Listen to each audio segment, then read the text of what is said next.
HSLC social science question paper to analyze কৰি দিও so first of all প্ৰথম question টো আছে স্বদেশী আন্দোলনত ভগিনী নিবেদিতাৰ অৱদানৰ বিষয়ে সমুখৰ লিখা এক্সামৰ জাস্ট আগদিনা যেতি মই MCQ ভিডিও পাবলিশ কৰিছিলো তাতে মই কৈ দিছিলো যে MCQ ৰিলেটেড টপিক কেটা চাই যাব মই ইভেন কমেন্টতে পিন কৰি দিছিলো যে তাৰ পৰা কোৱেশ্চনছ আহিব আৰু তাতে মই এটা কোৱেশ্চন ডিসকাস কৰিছিলো তাতে স্বদেশী আন্দোলনত মহিলাৰ অৱদানত ভগিনী নিবেদিতা আৰু সৰলা দেৱীৰ প্ৰশ্ন এটা আছিল আৰু তাৰ পৰা এক্স্যাক্টলি কোৱেশ্চনটো আহি গল ফাৰ্স্ট কোৱেশ্চনটো এক্স্যাক্টলি কমেন্ট কৰি গৈছে যদি কথাটো ভালকে শুনিছিল নেক্সট কোৱেশ্চনটো কমেন্ট কৰি গৈছে মুক টেষ্ট দিয়া মই তোমালোকক সাইন এটা দিম কথাকাৰ কাৰ আছিল নেতাজী সুভাষ চন্দ্ৰ বসুৰ আছিল আৰু টেষ্ট শব্দটো কি বুজায় যে মুক হাওক দিয়া মুক মোটিভেশন দিয়া মুক সাপোৰ্ট কৰা তেতিয়া মই তোমালোকক স্বাধীনতা দিম এই কথাটো কাৰণে কৈছিল ৰাইট সো এইটো কোৱেশ্চন ডাইৰেক্টলি কমেন্ট কৰি গল নেক্সট কোৱেশ্চন নম্বৰ 49 টোত আছিল লোক সংস্কৃতি অধ্যয়নৰ বাবে সমগ্ৰ সমাজখনিক এখন কিতাপৰ দৰে লোক সংস্কৃতিৰ বিষয়ে মই এনালাইজ কৰিছিলো টপিক বেসিছত কৈছিল যে লোক সংস্কৃতিৰ পৰা এটা কোৱেশ্চন আহিব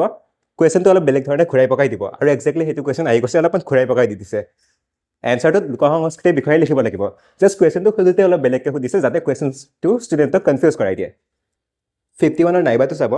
অসমীয়া ভাষা উন্নতি সাধনী সভাৰ ভূমিকা আৰু কাৰ্যাৱলীৰ বিষয়ে আলোচনা কৰা মই এক্সামৰ আগত যেটা সেশন হৈছিল প্ৰায় গোটেইকেটা সেশনত কৈছিলো যে এইটো কোৱেশ্চন আহিব মানে আহিব এইটো কোৱেশ্চন মই বাৰে বাৰে ৰিপিট কৰিছিলো প্ৰত্যেক বছৰে ৰিপিট হৈ থাকে আৰু এইটো কোৱেশ্চন যদি পাইছে ডাইৰেক্ট 5 মাৰ্কছ এটা ফিক্স হৈ গৈছে সো এইটো কমন পৰি গৈছে কোৱেশ্চন নম্বৰ 51 ৰ সেকেন্ড অপশনটো নেক্সট যদি চাই নেক্সট মই এটা কোৱেশ্চন গ্যাৰান্টি দিছিলো প্ৰত্যেক বছৰ আহিব বুলি কৈছিলো যে গোলকীয় উত্তাপ বৃদ্ধিৰ ওপৰত এটা প্ৰশ্ন আহিবই প্ৰশ্নটো খুদাৰ ষ্টাইলটো বেলেগ হ'ব পাৰে এতিয়া যদি কোৱেশ্চন নম্বৰ 53 টো চাই কোৱেশ্চন নম্বৰ 52 ত এটা ভালুকৰ ছবি দিছে আৰু গোলকীয় উত্তাপ বৃদ্ধিৰ পৰিণামটো দিছে যে গোলকীয় উত্তাপ বৃদ্ধিৰ ফলাফলটো কি হয় সো হেতু কোৱেশ্চন এক্স্যাক্টলি আহিব বুলি কৈছিল আৰু হেতু কোৱেশ্চন আহিছে জাস্ট কোৱেশ্চনটো খুদাৰ অলপ প্যাটাৰ্নটো চেঞ্জ হৈ গৈছে ভৱিষ্যতৰ এই ফলাফলটোৱে তোমাৰ চহৰলৈ কেনে ধৰণৰ বিপদ কঢ়িয়াই আনিব এটো কিয়ৰ ফলাফল হৈছে এটো গোলকীয় উত্তাপ বৃদ্ধিৰ ফলাফলৰ কথা কৈছে আৰু গোলকীয় উত্তাপ বৃদ্ধি হ্ৰাস কৰিবৰ কাৰণে পৰামৰ্শ খুজিছে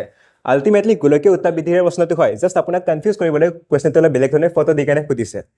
সো এইটো কোৱেশ্চন এক্স্যাক্টলি কমন হয় কাৰণ আমি ডিসকাস কৰিছিলো যে গোলকীয় উত্তাপ বৃদ্ধিৰ ওপৰত প্ৰশ্ন আহিব মানে আহিব আৰু এইটো কোৱেশ্চনৰ পৰা 3 মাৰ্কছ এটা ফিক্স হৈ গল আৰু ইয়াৰ যদি নাইবাটোটো চাই মই ক্লাছৰ আগতে কৈছিলো যে মৰুকৰণৰ এটা প্ৰশ্ন আহিব মৰুকৰণ নিয়ন্ত্ৰণৰ বাবে এতিয়া মৰুকৰণটো কি আছিল মৰুভূমিৰ বিস্তাৰ হোৱাটো মৰুভূমিৰ সম্প্ৰসাৰণ হোৱাটো মৰুকৰণ বুলি কয় হেতুৰ কোৱেশ্চন আহি গল হেতু কমন পৰি গৈছে কোৱেশ্চন নম্বৰ 54 টো যদি চাও এটো ডাটাবেস কোৱেশ্চন হয় প্ৰিভিয়াসলিও আহিছে এনেকুৱা ধৰণৰ কোৱেশ্চনছ আহে অৱশ্যে এটো মই কোৱা নাছিলো গতিকে মই এটো ক্লেম নকৰো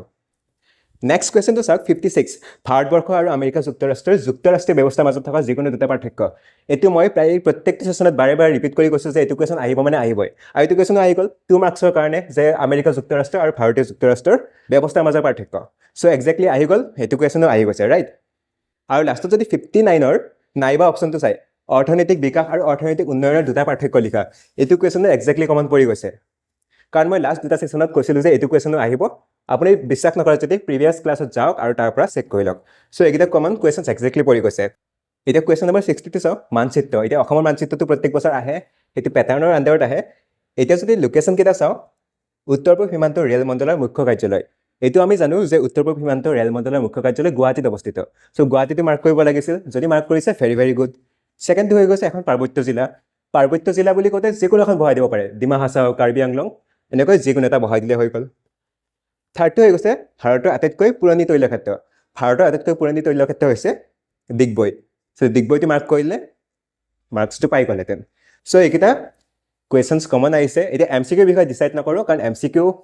পাথৰ ভিতৰৰ পৰা আহে হয়তো এমসিকিউ অলপ টাফ আহিছে ষ্টুডেন্টছৰ পৰা সুধিছো যে এমসিকিউ লেভেলটো অলপমান ইন ডেপথ আহিছে ভিতৰৰ পৰা বেছিকৈ আহিছে বাট যিকেইটা 46 ৰ পৰা কোৱেশ্চন নম্বৰ 60 লৈকে অলমোষ্ট গোটেইকেইটা কোৱেশ্চনছে কমন আহি গৈছে আৰু যিকেইজন ৰেগুলাৰ হয় সেইকেইজনে এই কথাটো বুজি পাইছে সো এইটো আছিল সোশ্যাল সায়েন্সৰ question paper analysis so that's it for today thank you for watching